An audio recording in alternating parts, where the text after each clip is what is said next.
Ready start. अधिष्ठाता महोदय, यहाँ भारत में और शायद और जगहों में भी सरकार की गतिविधियों का योजनाबद्ध ढंग से विकास हुआ है और उनमें जटिलता आई है। सरकारी कर्मचारियों की भी संख्या बढ़ी है और जो लोग तथाकथित पार्किंसन नियम की दुहाई देते हैं, उनमें बहुतेरे लोगों का उद्देश्य धैर्य कुशलता लाना नहीं है, बल्कि सरकार द्वारा नई जिम्मेदारियों को लेने से आनाकानी करना है। जैसे जैसे जनता का आग्रह और उसकी आवश्यकताएं बढ़ती गई हैं, सरकारी कामकाज भी बढ़े हैं। हमारे देश ने सरकार और सरकारी स्टाफ के संबंध में नकारात्मक रवैये को स्वीकार न करके उचित ही किया है।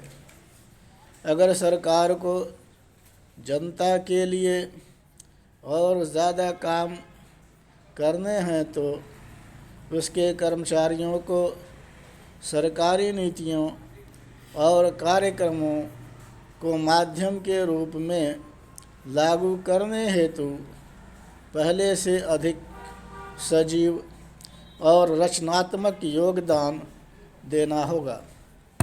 अपनी नई जिम्मेदारियां को निभाने के लिए सरकार स्टाफ को स्वतः बदलना होगा। कुछ परिवर्तन आया भी है, लेकिन आगे के वर्षों में बहुत कुछ बदलने की आवश्यकता है।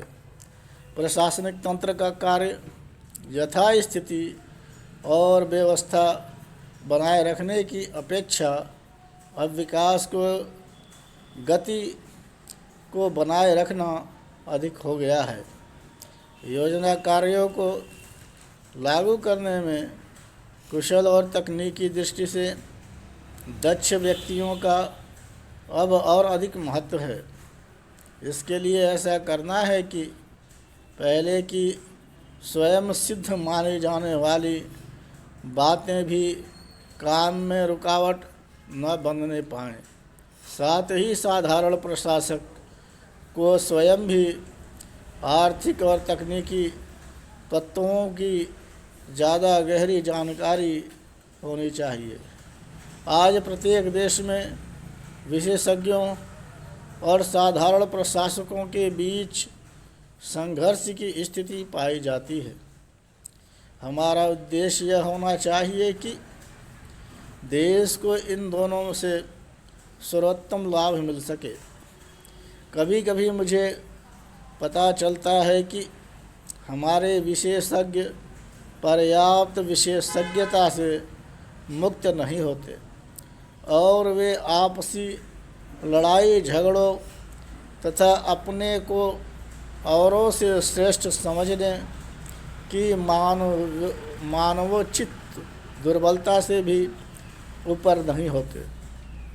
इसके बावजूद चाहे विशेषज्ञ हों या प्रशासक, दोनों ही एक समान सामाजिक परिवेश की उपज हैं और दोनों को ही भविष्य के कृतित्व के लिए अपने आप को तैयार करना चाहिए, क्योंकि आज विश्व में उन्नति का मूल मंत्र यही है कि विभिन्न क्षेत्रों में पारंगत लोग मिलजुल कर काम करें।